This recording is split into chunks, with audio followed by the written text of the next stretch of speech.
listeners, and welcome to episode 22 of the Picky Bastards podcast, where me, Fran Slater, and Nick Parker, hello Nick. Hello. And Matthew Paul in New York. Hi. Get together to be complete dicks to each other about music. That was the best. Hi. That was so cheesy. Oh my God. It's I'm just, at least he didn't sound like a Cockney for the first time. That's the first time you ever said hello not sounded Cockney. So anyway, so each time we discuss 4 recently released albums, 1 classic, and then someone will tell you about an artist they love. So this time the recently released albums are Morbid Stuff by Pup, Arizona Baby by Kevin Abstract, Muddy Dragon on the Road to Heaven, which is a shocking name, by Deptford Goth. Don't get anything away, will you? Getting the early hits in. Just don't like the name. Violet Street by Local Natives is the last one. And then the classic is Rated R by Rihanna. And I will finish out the episode by telling you all why I love Tupac. So yeah, let's get it going. Matt, tell me which of the albums, and I know you said 2 seconds ago that you hadn't come up with an answer yet, but hopefully you have now. Which of the albums did you find the most unique? I'm going to go with Kevin Abstract and Arizona Baby. I really like this album. I thought it was really innovative, but also it reminded me of a lot of things, but put them together in like a unique way. That's incredibly vague, can I say? Remind you of a lot of things. What kind of things? Do tell us. Trees, I'm tables. going to get into that. I'm going to get into tables.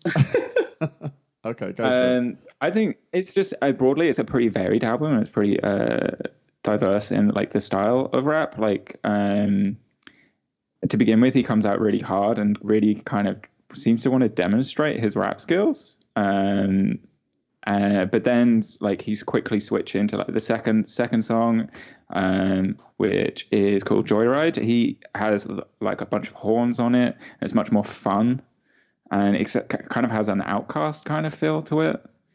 But then he's also like happy to switch into the like more experimental part of the album, where he's like doing all kinds of pitch shifting stuff, which is reminding me of Bon Iver, 22 A Million album.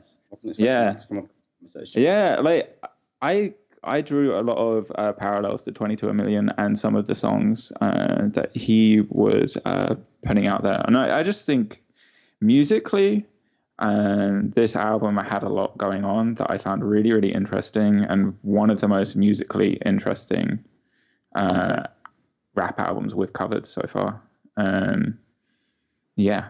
So apparently it was with Lana Del Rey's producer, wasn't it? Which I think I don't know Lana Del Rey that much, but I think he wanted to sort of get that similar feel to his album, apparently, which I found quite interesting. But do you know her at all? I've listened to her a bit, and yeah, that's one of the things I've written down. Is it feels like a lot of the music has a kind of like an indie-ish old music kind of feel to it, and she, I guess, is part of that, but within the kind of the cross, like the Venn diagram within pop as well.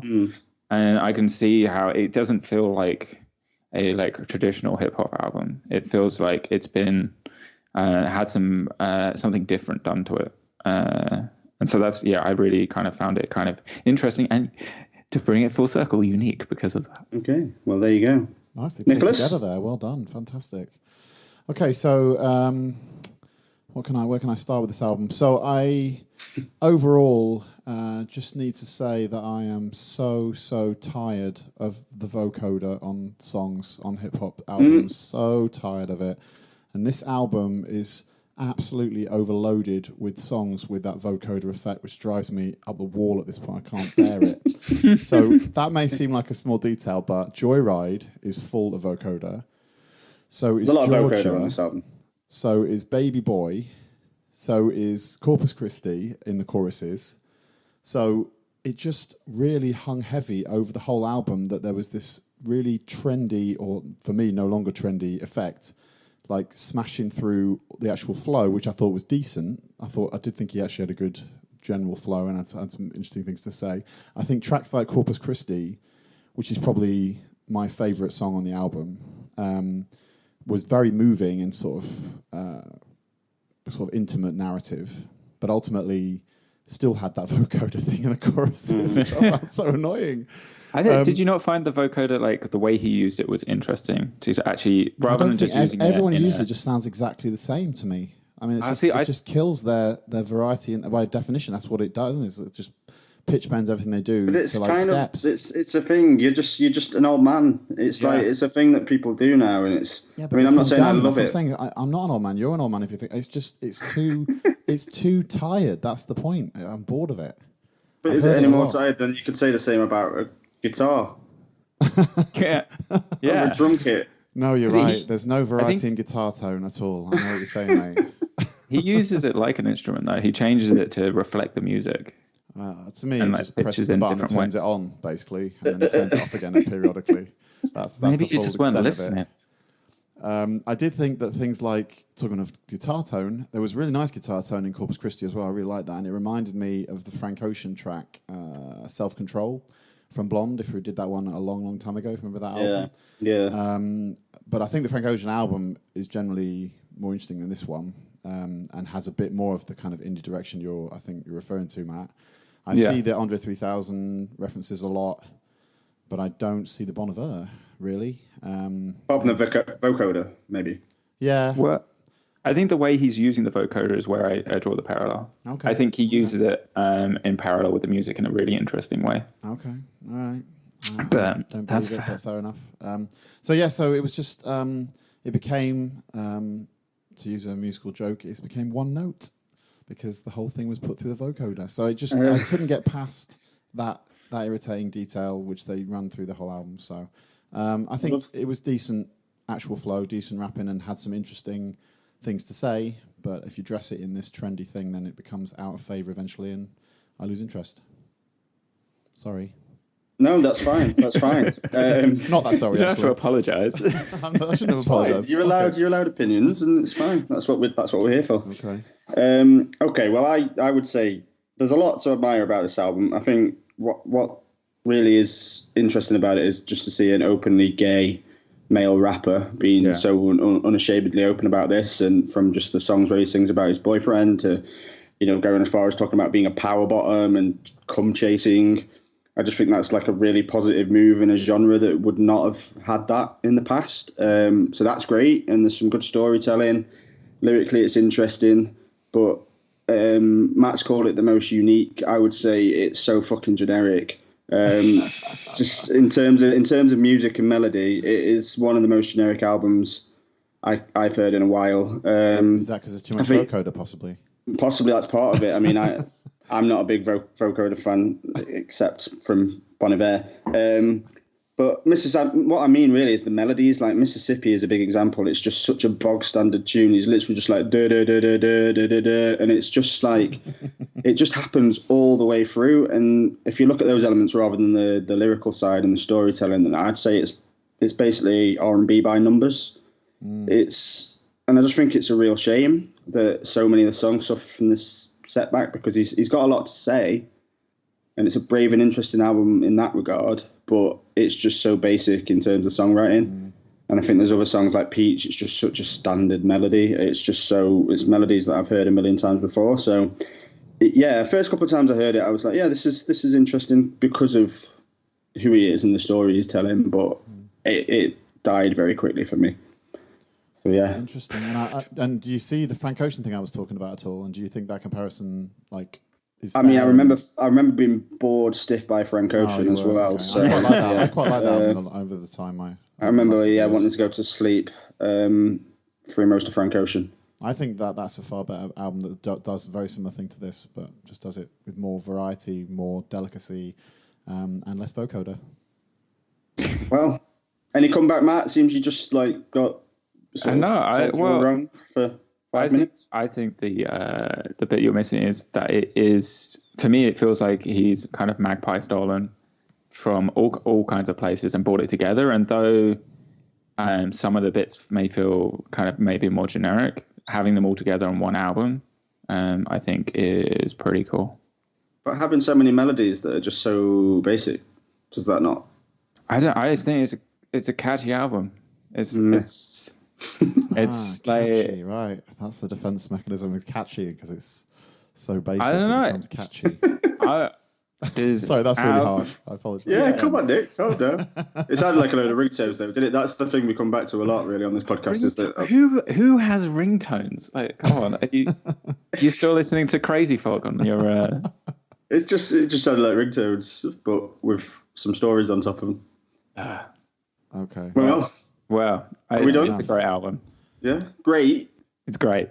It's great. It's great. Is it the best hip hop album you've heard this year? Then, just regarding the Tupac, we'll get to later. Is it up there with the best things you've heard this year for hip hop? I don't really know. I've had a tough time this year putting my finger on what I've actually enjoyed. Is if we're going to talk hip hop albums that we've had on the podcast, are you going to say that this is as good as Little Sims? No. Or Saba? I preferred this to Saba. Whoa. I think you're just saying that. But I think I found it, again, musically more interesting. But, yeah. Okay. All right, fair enough. I think that's time to move on. Yes. Okay, Nick, which album did you find the most generic? I hope it wasn't Kevin Abstract, because I don't want to talk about that again. But which album did you find the most generic? I'm not going to go with that. I'm going to go with the Pup album. Okay, cool. Morbid Stuff. So there were some things about this album that I thought were all right.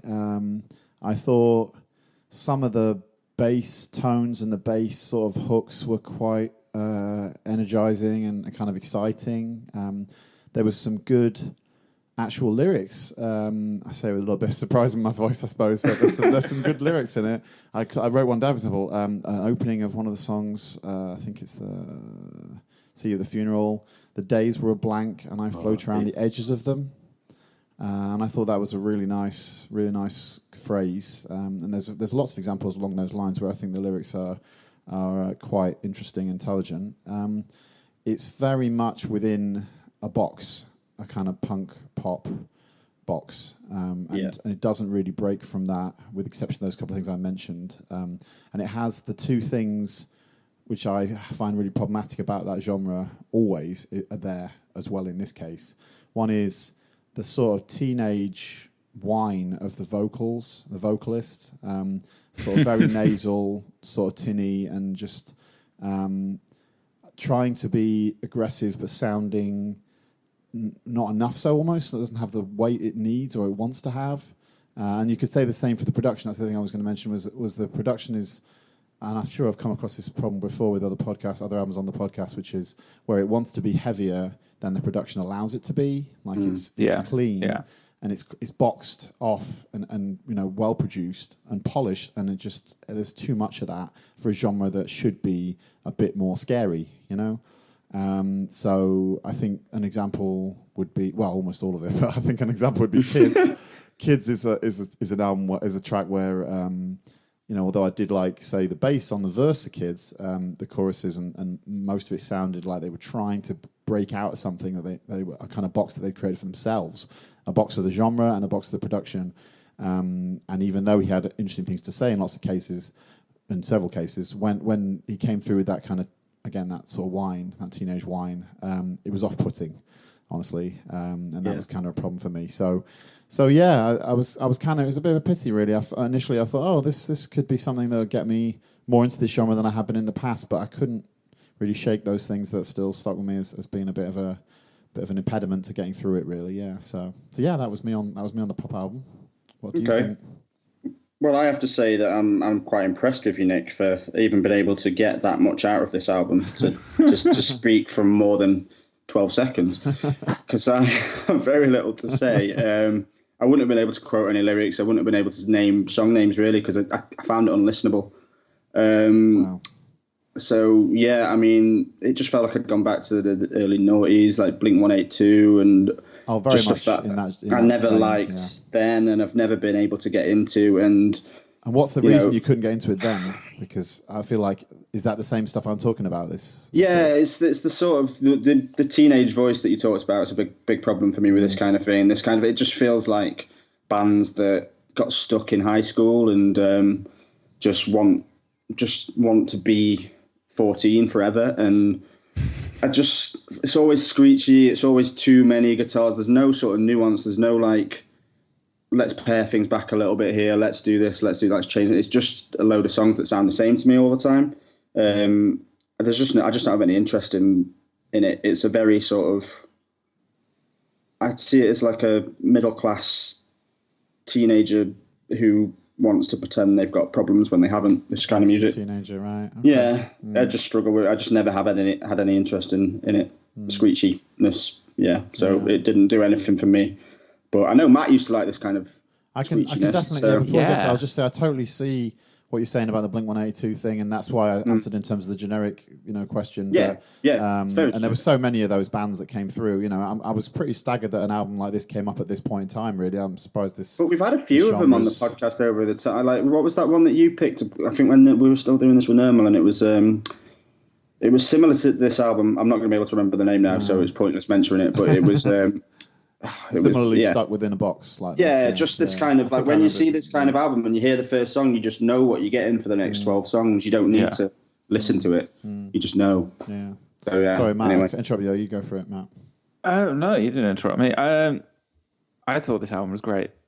I really liked it. You guys are right. It's a genre. It's a genre album. But I haven't heard an album hit this genre so well in a very, very long time. I think we've heard, I feel like we listened to a couple months ago, we listened to Fiddler, and I would say this is, it's not the same, but it's adjacent. Wow. And they did such a poor job. Oh, yeah. And then, this is way better than that. I totally agree with you. This is fabulous. What? Seriously? What's the difference between the two? They're both terrible. No. Fiddler was so macho. Fiddler was so, bombastic and macho compared to this. This is much more nuanced. I can't see a difference.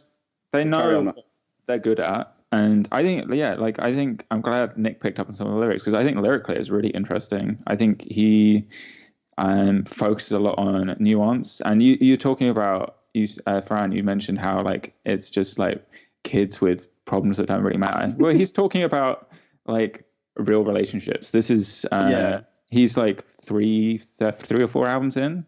These aren't children, and so he's talking about having to deal and come to terms with relationships that aren't working, relationships that are falling apart, and blaming himself and blaming them, and then moving on from that. All sounds very teenage to me.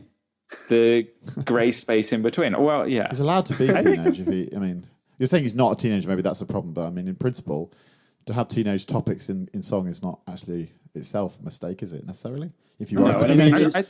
I have to admit to being completely blind to anything that was in this album, because this kind of genre just immediately makes me switch off. So I wouldn't be surprised if I missed things, but I'll print you out the lyrics, because some of them are really in Kids. He uses he keeps switching between whether he's using double negatives or not, to whether he actually cares about his significant other, and it's kind of. It took me a couple listens to realize what was going on, and it's kind of that's slightly nuanced, and he's saying that he does care about her, but then also doesn't care about her because things have fallen apart. There's also kind of playful. I really like the line where he was talking about see you at your funeral, and he's talking about he's going to see her someday in the supermarket. And he wants her to see him at his best buying organic goods. I thought that's really, really dumb, but it's the kind of dumb shit you think about after a breakup that hurts you badly. And so I thought it was really interesting. And this album, I've actually seen some people put in there some of the best albums that I've had, because we've reached the midpoint of the year, and I would say, because it's so good at its specific genre, I wouldn't dismiss that offhandedly. That surprises me. I wouldn't go. I thought there was some redeeming things, but I certainly wouldn't put it in top half. Yeah, I've seen good reviews of it, and I've seen even I think I quite often look at Pitchfork's a mixed bag, but they gave it 7.5 or something. Yeah. So it's There's really nothing in this genre really anymore that really is good. Has there ever been though? That's your concern, Fran. Well, there's a reason Green Day were massive, right? There's a reason that Blink-182 were massive. All right, I like they made. Yeah, it's all this. They all went on Warped Tour together. Yeah, but Green Day, right? If I listened to a Green Day album, they would be changes in that album. There would be songs that sounded different. They would do a ballad. They would do a really heavy song.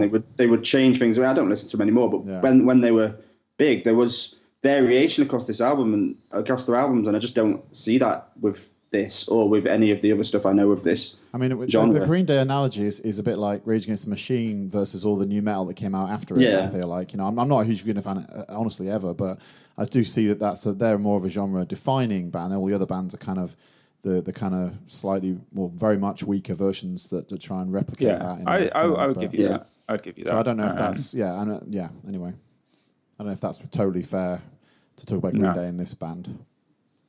One is cutting a new path and the other's following that wake. Yeah. Yes. Yeah. Well, there you go. Did we just all agree on something for the first time today? Okay. That's all for Pop, I think. Yeah, that's done. Absolutely. Okay. Well, Matt, you've really liked both of the ones we've discussed so far. So tell me one of the albums that you didn't like from this list. Let's go for Rihanna. Okay. I would say I probably like pop music more than you guys. I think that's fair to say. Yeah. But I really struggled with this. I was excited after I diplomatic with struggled with this. You hated it, is what you're saying. You just don't want to say it. Yeah, I really didn't like it. I was excited at the beginning. I like the imagery associated with it, and then like the opening track. It's like heavy, like kind of drum and bass and stuff. I thought it was going to carry on with this like dark broodiness and have like a really dark tone. But after like 2 songs, Stupid in Love comes on, and it's just like, oh, we've really like just U-turned on this, and it just, to me, none of it really fits together. She's claiming she's a rock star in the middle of the album, and I'm just like, what is Slash doing on this? I was just going to say Slash is on that track. Yeah, Slash can be anywhere he wants, mate. Yeah, it all feels a bit melodramatic, and it just feels like this classic thing of I'm a young pop star, and I've broken in with my like classic pop music, and now I'm going to be all edgy, and it really isn't edgy at all, and it's not cool. It's just a bit crap. It's just a package to sell albums. I don't know. Actually, I was never really listened to her album before, and she can't sing that well either. So yeah. Okay. Wow. Okay. Yeah. Nick? Not great. Shall I go or you, Fran? Yeah, go for it, mate. All right. I'm really frustrated because I have such a complicated narrative I wanted to read through about this album. And then do it. Because, as you can say, it's as you sort of say, Matt, it's so radical and crazy from the outset. It's such a sort of roller coaster ride with Madhouse at the start. It's obviously called Rated R, which implies a little bit dangerous. It's tough as well. She has this lyric on Wait Your Turn, I'm such a fucking lady. You don't have to be so afraid. It's got metal in it, like some sort in Firebomb, for example. It's got like metal guitars and stuff. It's also a kind of vocal tour de force with almost no processing on her vocals at all. I just can't keep a straight face. I'm sorry. I'm going to have to give up with this argument. It's an absolutely shocking piece of plastic pop, which is just an embarrassing, honestly, in every respect. And I would call it a musical sedative, actually. It really annoyed me that the sort of radical nature she's trying to push across this, as Matt's kind of implied, I think, as well. She's trying to push across this album. Because I think there's a mass of people who somehow are being told that this is something really unhinged and really exciting and different and wild. And there is access to all these other musics, which are massively more inventive and creative. And this is just, again, like a sedative, like making you feel like, oh, well, this is, soporific. It sends you to feel, accept this as the radical thing. So, things like, and it's also... like Russian Roulette was another one that really annoyed me because of partly because of the gunshot at the end, which I thought was just so melodramatic shit, really. But it sounds like a very terrible Bond theme. Worse than a Bond theme, and I don't like Bond themes. None of them. Not really, no. No. So nobody does it better. And I'm not going to go through all the Bond themes. Save me, please. What about Nobody Does It Better? Come on, you got to like that song. I It's don't a really classic. like that song. No, sorry. Go on now. She's from the start. I'm just going to move on. From the start of her, Goldfinger? anything I know about her, Jesus Christ, anything I know of her like career has been unbelievable amount of vocal processing. We were talking about that vocoder thing earlier. At least that's a device that's used in an obvious way. You know, like you can tell it's vocal. This is so processed and so fake. This is so fake. It just pisses me off that she's coded. It's all been coded through tons of computers to make it sound like she can sing. I don't know. Maybe she can. I mean, Matt says she doesn't think he's that good at singing. Maybe she's a great. I have no idea because we don't hear it. All we hear is a computer processing about 50 different levels of what she was singing originally, which I think is just disingenuous. You know, I mean, there's one thing to try and tidy up and do the best take you can, but this is out of order. This is really out of order. So it really, really pissed me off. It's just, it really is just completely throwaway. And I say, it's sad. It's just sad because people think that she's, you know, they're doing something exciting by listening to this, and they're really not at all. They're really, really not. So yeah, other than that, I loved it. That was savage. I really hope you like some of the later albums, Nick, because I feel really bad for you. She rated everything. That was savage, Nick. Sorry, I'm sorry. And I spoke to somebody on the one of the other writers on the website. No, actually Tom, and he said, "Oh, I like Rihanna. She's all right." And I was just like in shock, you know, like people are just. Well, I liked it. What? I liked it. You stuck that in really quietly. Go on then. I liked it. Go on then. Have your time.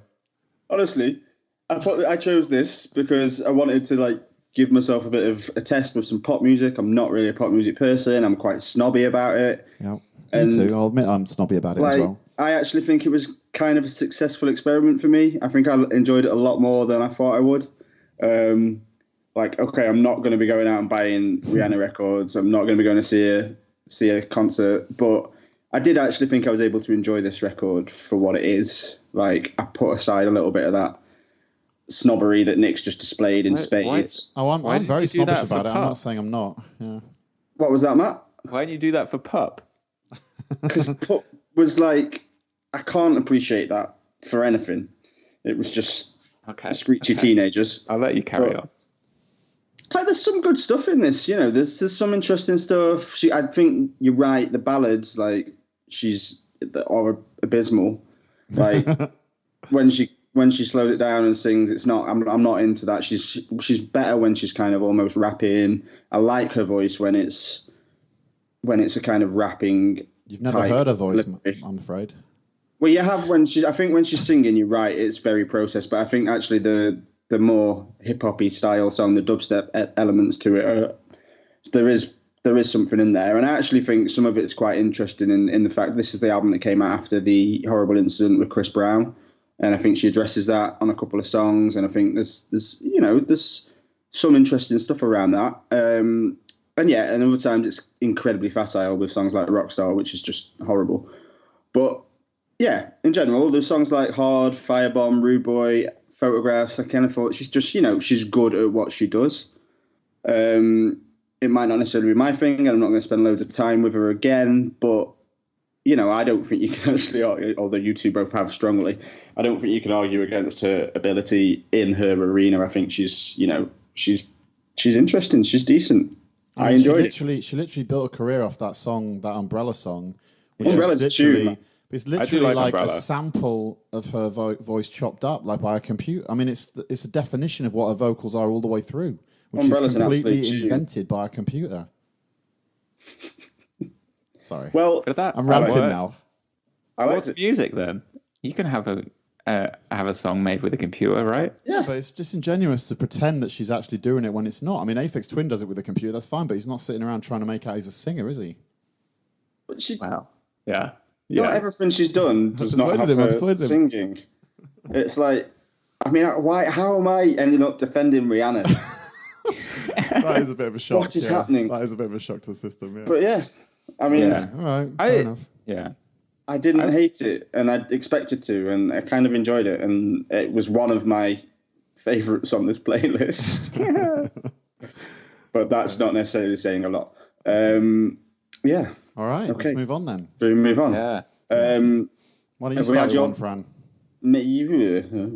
Why Well, you haven't Which started one? yet, have you? Choose one. Deptford Goth or Local Why do you Natives? start with Local Natives? Yeah. Okay. Fucking hell.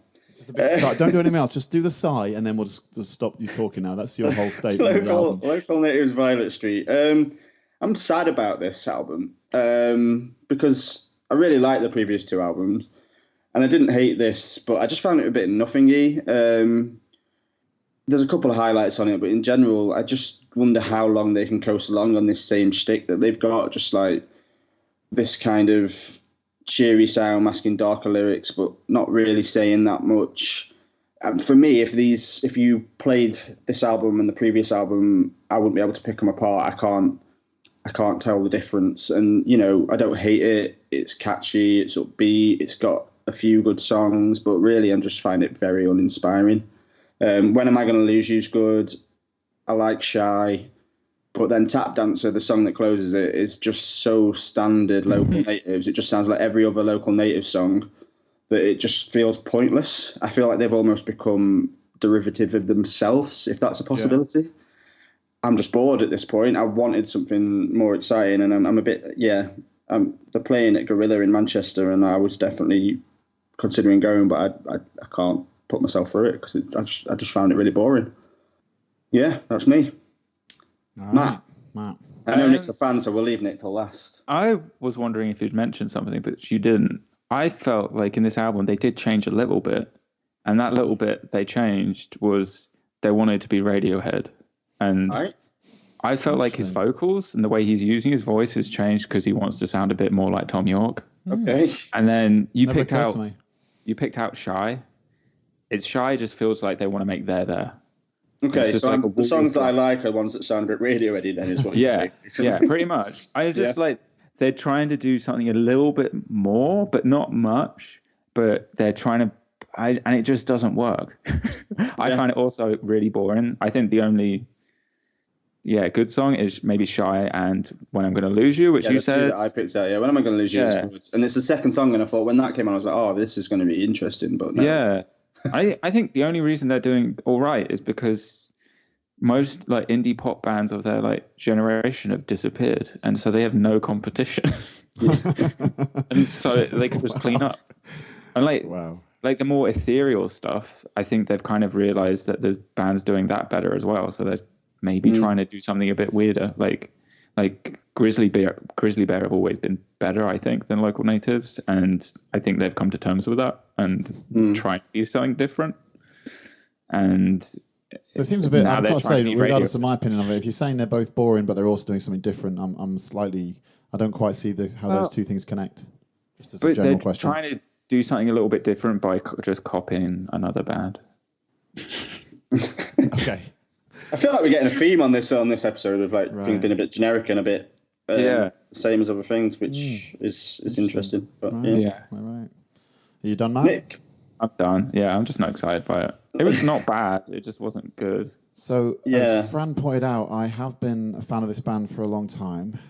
They've done, I think I'm right in saying they've got 3 albums. This is their 4th.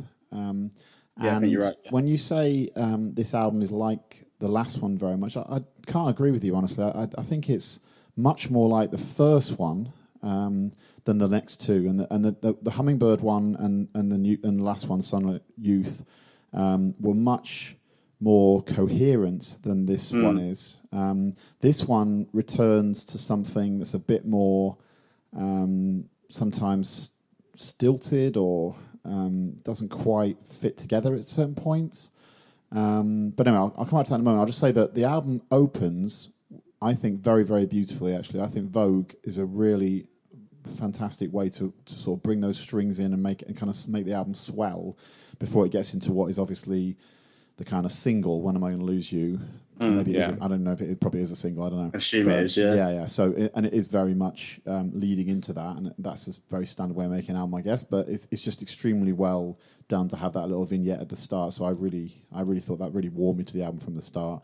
I did like When I'm Gonna Lose You, even though it's a single. I generally don't like singles, but even then, I did like that song. I thought the weaker songs were things like Cafe Amarillo, which were carried by the harmonies that they do an awful lot at the time. and I think that's a bit of a thin basis for to carry a whole song. I mean, they've always been very good at harmonies, honestly, and they do like sometimes 4-part harmonies on songs and stuff, and it's interesting. But I think that song is a good example of where, like in the first album, they weren't really basing it on anything solid enough to build a whole song, you know. So this was I really liked Shy, as you had said. I think both you said. I really liked. I actually really liked Tap Dancer. Honestly, I thought that was actually quite a nice song.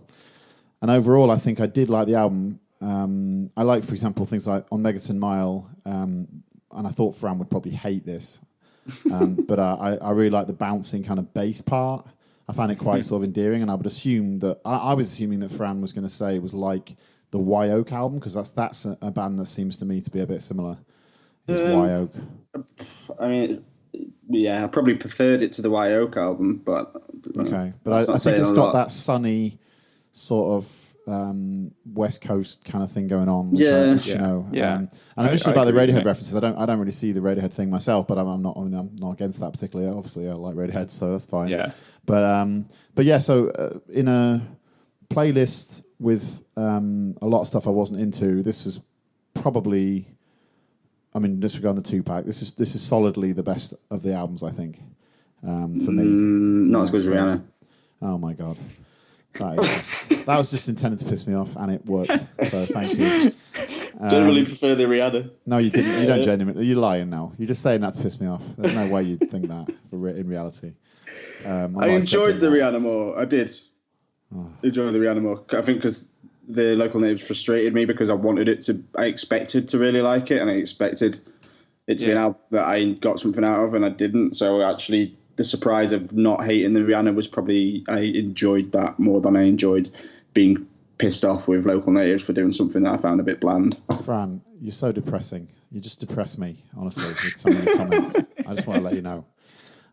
So basically, I generally liked it. I listened to it quite a bit, and I probably will go back to it. Although I don't. Again, Hummingbird. If anyone is interested in the band and sort of gets anything out of this, I think Hummingbird is the one before. The second album is fantastic. Hummingbird's the best. Great album and produced much better by than this one. Aaron Dessner from The National, which I think may be part of the reason it's the best album. Could well be a factor. Yeah. So anyway, that's a brilliant album. And Sunny Youth is also very nice, but this one and the first one are a bit weaker, but I still thought worth a go. So yeah. And I like Sunlit Youth, and when I said that they were like similar, I think it's just that I think I needed to see something different from them, and Sunlit Youth's better than this album, but there's the same sort of structure I find, and the same sort of set of songs, and the same sort of. It was interesting that I kept thinking we saw them, Fran, right before the night before the election. The American election, I think, or 1 or 2 days before. And there's a song about, which I wondered if it was about that period, because they were on tour and when Madam they President voted. Yeah. And I just thought maybe, because they're talking about going across on a ferry from Dover and hearing the news and being really upset about it and thinking we'd never do this again. I can't remember which song it was now, but anyway, so just really interesting that we might have actually been sort of close to witnessing a time when they wrote a song, if I'm right as to guess, but yeah. Well, there was a song on Sunlit Youth, wasn't there, where they sing about Hillary Clinton.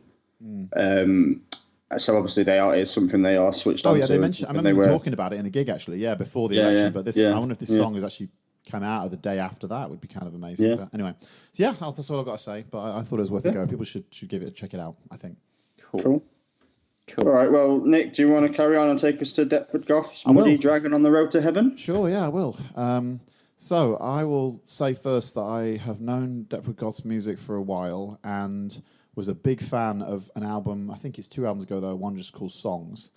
I found it to be very sort of delicate and slight and sort of restrained in a really beautiful way. Actually, I think very small production, but very personal and intimate.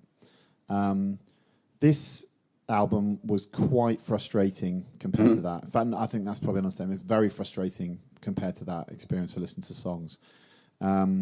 It had some of the same kind of nice swooping synths and stuff, which I was quite into, but it had a lot of jarring sounds, which sounded either kind of cheap in production terms, or even some points a little bit silly. Honestly, they sounded a little bit like a sort of parody of real instrumentation. Now, obviously, Deptford Goth is not a huge artist. He's not going to have to go in the studio and get an orchestra in to record all his stuff. But I mean, as somebody who has some production stuff at home myself, I think he could probably have worked up these tones more so they sounded a bit more polished than they do now. They sound, let's say, either cheap or sometimes a little bit kind of like, well, for example, I'll give an example. The opening track, I think it's Tooth, isn't it? Is that right?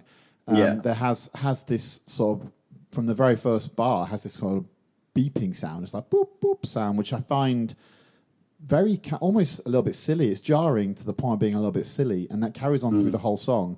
And it really was kind of distracting. And then there's another example would be in the song Chairs. There were these trumpets in it. And I say they're trumpets, they're definitely not trumpets. They sound like trumpets played on like a kid's keyboard or something, like that my son would have. It's just really weird. So it's disappointing because, again, I don't want to slate the guy. I think he's done really good work in the past.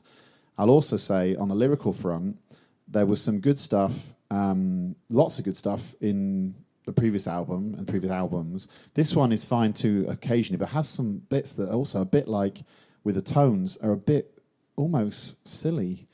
So I'll give you an example. Actually, I wrote one down. Yeah. Yep. So from Chairs again, the Englishman's home is his castle, but is it really? It doesn't count for much if you're there on your own. I like that. Really? Yeah, I think that's quite cool. That's one of my favourite parts of the album. Okay, so to me, that just seemed very like mundane. Honestly, I just thought it was like, I get it. It's just sad. Stuck in your. It is sad. It is sad, No, but I like that. It's also not that exciting, not that clever. It just seemed like it was just like, yeah, I get it. He's in his castle, but he's lonely. I get it. It's just, I don't know. And maybe it's because it's in comparison to the other album. I'm doing that quite a bit in this review. I don't know the other albums. So. Yeah, so Songs is worth having a go. If you like anything out of this, I think you'll love Songs. So yeah, all in all, frustrating, a bit disappointing, but I wouldn't write the guy off because he's done great stuff and there's still a lot of skills in there. I just want him to make sure the songs sound as authentic as they can, given the constraints of what I'm sure is a tiny budget and whatever, and his home setup or whatever. So yeah, that's me. Fair enough. Matt? Yeah. So this album I've had an interesting relationship with, because I felt like when I first listened to it, I was like, oh God. But it actually, like, a lot of my opinions about this, like the music we listened to this month, didn't really change at all. This one really grew on me though. It started off really the worst on the list, worse than Rihanna, and then I'd say it's not the best, but it's also very much like upper middle of the pack for me. I thought I really like the vocals in it. I love the kind of 80s-esque style the vocals kind of have to them. I don't know how you make your voice sound like that. I don't know if it's just his voice is like that. His voice is good. He has a really sweet sort of tone to his voice. I agree. Yeah. It's like a kind of a new wave aesthetic, and it's just I'm totally down with that. And I liked the kind of spare musicality to it. It's not jam-packed, but there are layers. It reminds me a lot of like Rai and Anoni. But it did feel a bit more limited than them. They are both better musically and vocally, I think. So it was kind of it was interesting, but also not quite, it didn't blow me away. But I also, like, my favorite song on it is Weirder in Here, and I would listen to that, and I felt like this, like, 3-4 minute song would go past in, like, 1 minute because I was so engaged with it. But broadly, the album seemed to drag a bit, so it was kind of 2 step forwards, 2 step back. I felt the whole time. I will just drop in one last thing, which is to say I totally agree with Fran that the name of the album is really poor. It's really, it kind of goes along with what you said about it being silly, doesn't it? It's a silly title. It is a silly title. I think that's so true. In that sense, it's a good name because it fits musically. That the album does a lot. But anyway, sorry. It sounds like the title of like if your 5-year-old wrote a book they would call it that. This is my story about a muddy dragon on the road to heaven. And but it does feel like it's bed about dinner. Full of platitudes and like, you're the ugly duckling and you're gonna survive and become a swan. Great. Okay. All right, Fran. Well, I'm going to keep with the theme of the evening. In that, for me, there's so many times on this album when he sounds like a budget version of a better band or artist. Yeah. So I think quite often there's an element of Bon Iver, who we've already spoken about tonight, who I think he probably is a pretty big fan of Bon Iver. I think songs like Tooth, You Can't Pay It All, and Kind of Madness, they all sound very derivative of Bon Iver. Then there's a song called Chaos Magic and one called June, and a couple of others I think that sound like almost exactly like Hot Chip when they do their slower songs, except actually Hot Chip do it better. And for me, that all ends up being pretty frustrating because the album's kind of a mishmash of sounds. It never feels very coherent. It's mixing up a lot of styles, and too often it sounds like someone else. But then when he does his own thing, is the more unique songs, he's a lot more interesting. So Nick's mentioned the negative from this song, but songs like Chairs, Love, and A Body in the World, I thought were all much more unique. I thought he got a chance to show off his voice more with them. And I think there was even a like sinister element to them as well, which made it stand out from some of the stuff that was just very, very sort of bland. So is it because so with Chairs then, just picking up on that one for a second? Yeah. I found that very stilted, the beat in that, for example. The beat is that what you mean by different? Because maybe it was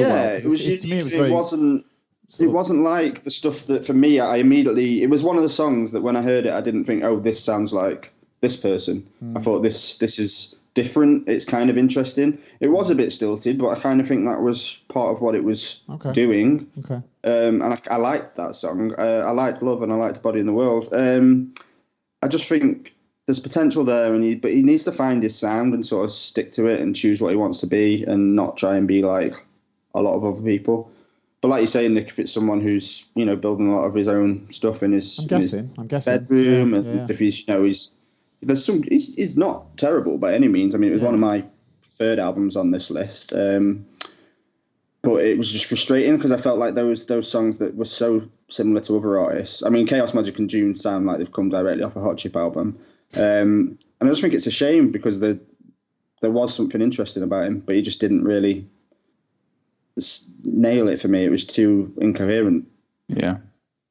But I mean, honestly, to be completely honest, I hope he's doing it like through the small production value, because if he went into a proper studio and recorded something like that trumpet sound out of Chairs, that's a huge mistake. Then that's not just a question of limitations, or that's just throwing something in without thinking about it. I think he's better than that personally.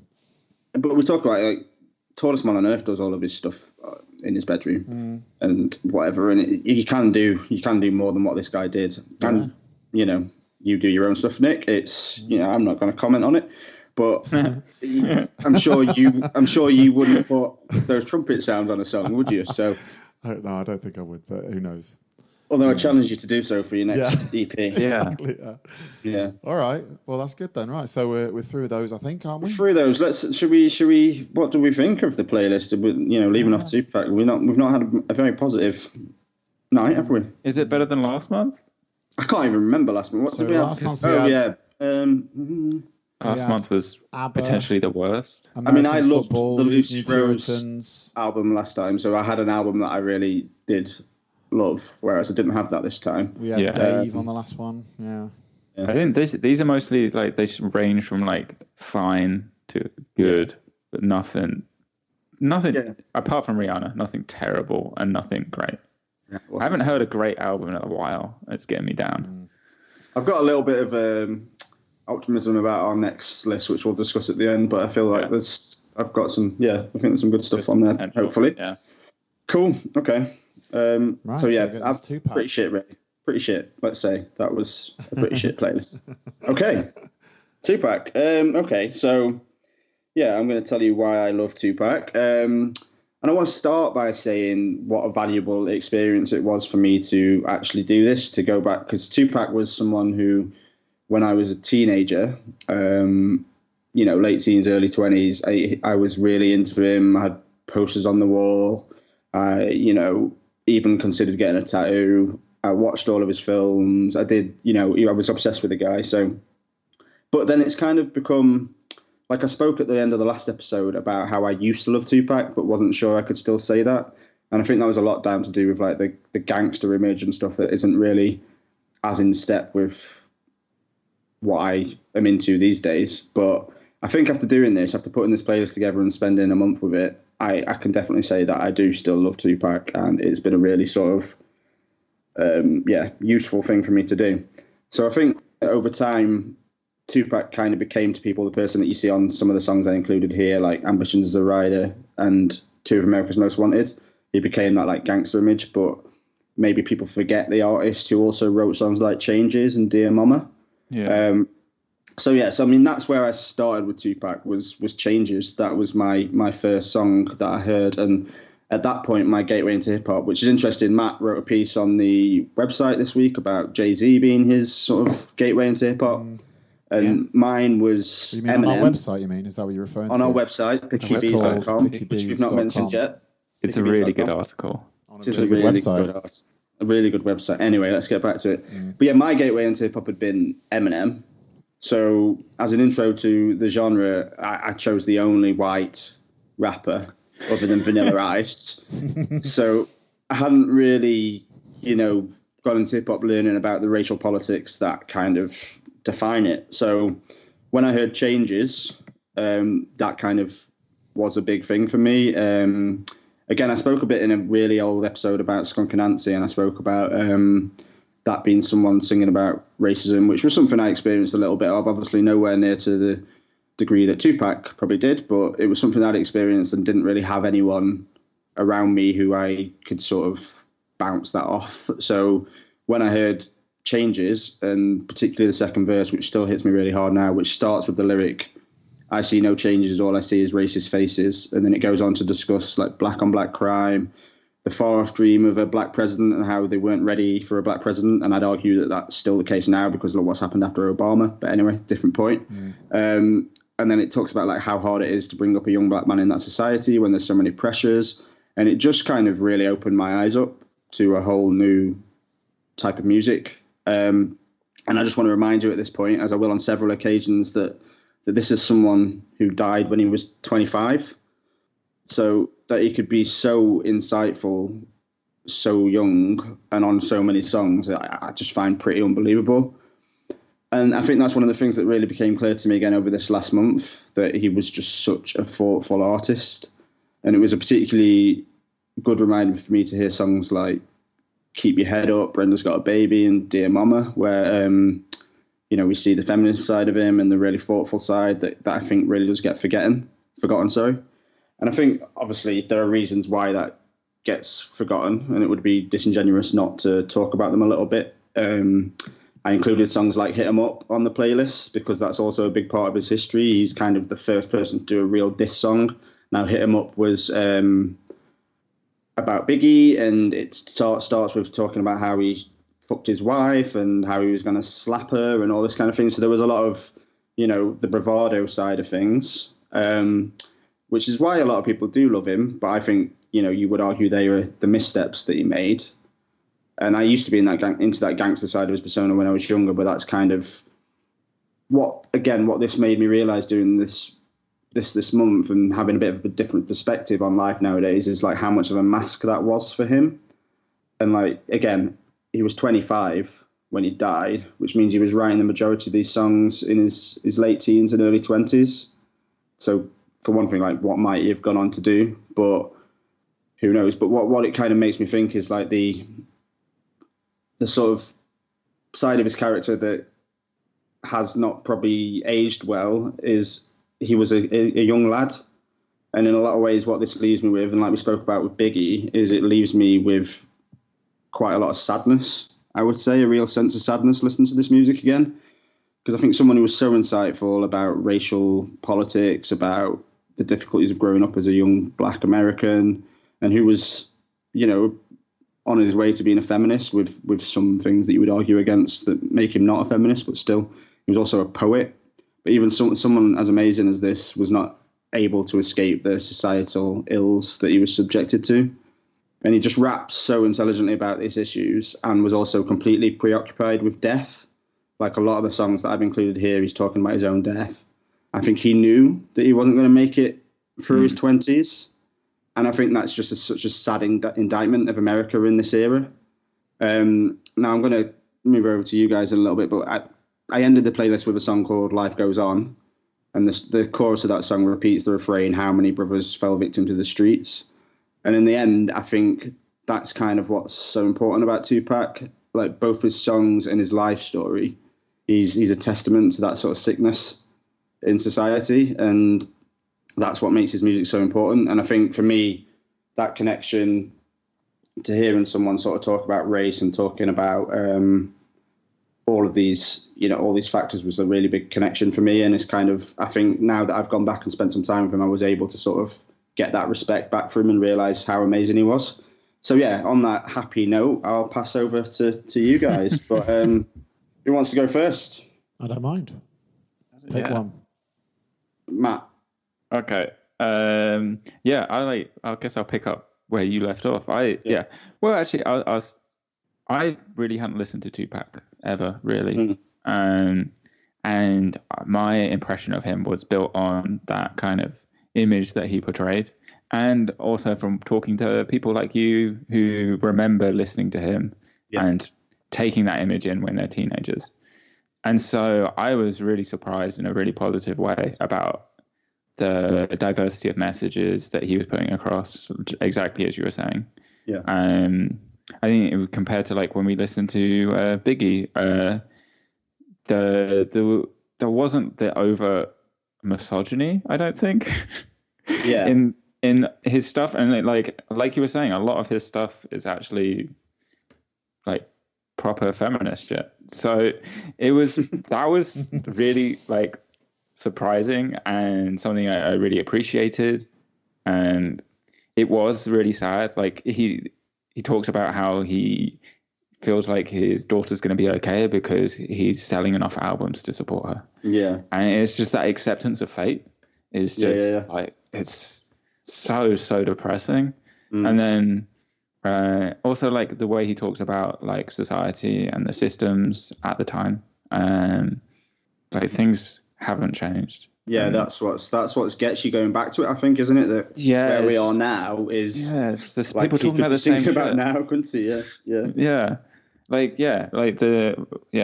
You get the modern day group of rappers who have the same topics and trying to make the same, and like things may be slightly better, but it's still the police, it's still drugs, it's still racism, it's still gun violence, and so that was kind of sad. But like listening to, I'm really glad I listened to this, and now I appreciate Tupac for what he did, and I appreciate his skill, because he has a very like.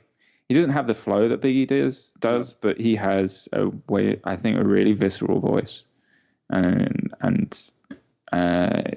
so I thought it was it was the best thing we had here. So good. I mean, I don't think that's saying a lot, but good.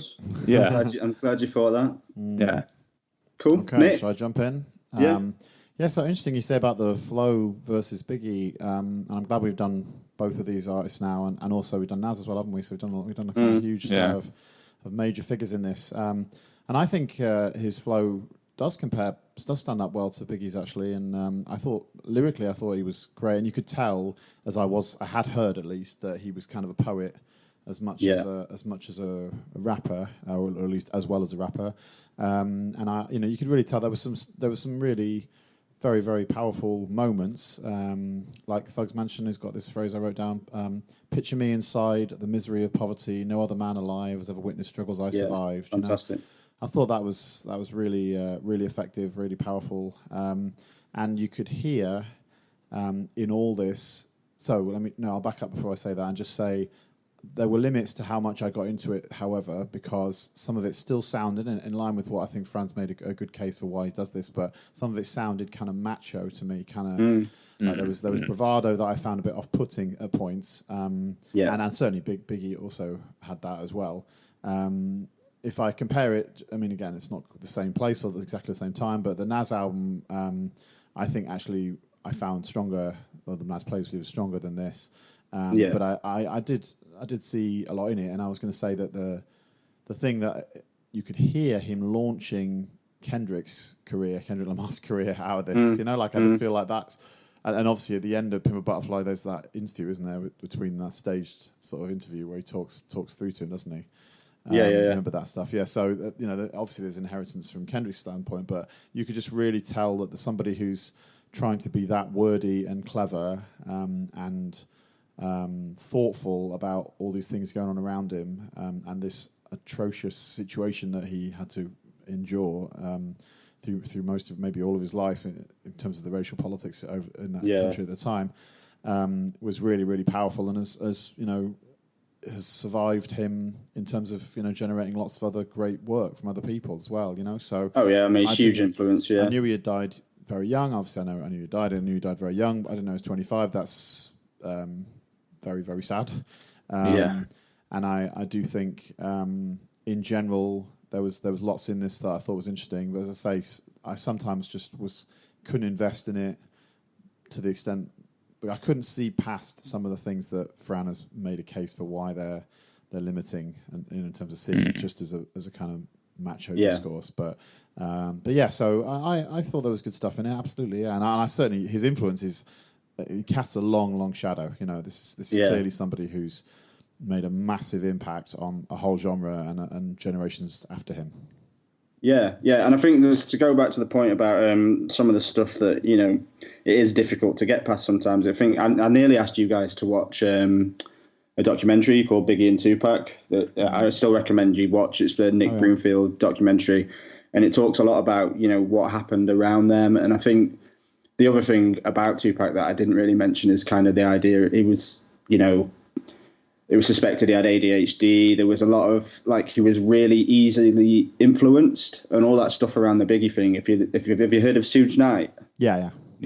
So all that stuff around that and he was so easily influenced, such an intelligent, amazing, inspiring human, but then so easily influenced to do these other things because I think it was that masculine environment that he had to sort of exist in. He had to show that side of him, because you had to sort of survive in some of the things that he was going through. But also he wanted to please people. So he would do these fucking things that I think, and that's why I keep going back to the fact that he was 25. When he was doing some of these things, he was 22, 23. And that's why it's so sad, because if he'd survived, then what would he be doing now when he was doing stuff that was that insightful at that age, but then obviously making some missteps as well. But he was a kid, wasn't he? So it's kind of and I get what you mean. That's why I included some of those songs though, because I didn't want to No, you can't. It's good you didn't gloss suppress over that. Yeah, exactly. I think it's important. But like Matt said it when he was talking about it, that there wasn't that misogyny that was in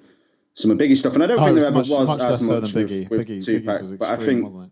Yeah, and I think there are other Tupac songs that perhaps I could have included that would have had a bit more of that in there. Yeah, because he was a very complicated person. I think that's part of what's quite amazing about him as well, is that with all that stuff going on, he was able to write songs like Changes, which I just think Changes lyrically, it might be a bit cheesy, and that's my other problem with him now. Some of it's a bit dated with the cheesy sort of 80s samples and stuff like that on the choruses, but Changes as a lyrical song is just mind-blowing. I think the beats also they are a bit dated, but they're also so iconic that maybe it doesn't date as much, I don't think. If that makes sense. It's dated, but it's a classic, right? I don't know. Yeah. Cool. Okay, that's great. Well, that's Tupac. Yeah. Any particular songs any of you want to mention as ones you particularly liked, or? I already mentioned the Thugs Mansion. I think that's probably my favourite from the list, honestly. Yeah. It was a great tune. What about you, Matt? Any? Well, I don't know. I really like Changes. Changes, yeah. It's hard to ignore Changes, isn't it? Really? Yeah. So yeah, I don't know. I'm quite interested to know what you guys. Obviously, you mentioned it a little bit, Nick, about like you'd struggled with some of the bravado stuff. But what about songs like Two of America's Most Wanted and Picture Me Rolling and stuff, the more gangster ones? Did you guys get anything out of them, or I enjoy it for what it is. It's all a show, right? Yeah. And I love hearing Snoop. So yeah. So I mean, Two of America's Most Wanted was one of my favorite songs, and I still like. But now when I hear it, it's not doing quite the sort of same thing that he's doing when he's being really intelligent. It's just being a gangster, but I still kind of love it. Yeah. You don't have to take it at face value, and you can enjoy the song. I think. Cool. Yeah. Right. Good stuff. Well, should we discuss next episode then? Yes. Next episode, we will be joined by Pete Wild, who is the editor and host of Book Munch website and has written books about various bands such as, I believe, Sonic Youth and the Smiths and all sorts. So pretty good guest that we've got coming on. Writer as well. He writes on our blog. Great writer. Great writer. Should be smarter than us, that's for sure. Got a couple of published books, so we may as well just shut up for the whole entire episode next time. Just let Pete talk. Yeah. But he has chosen as his new release Mac DeMarco's Here Comes the Cowboy.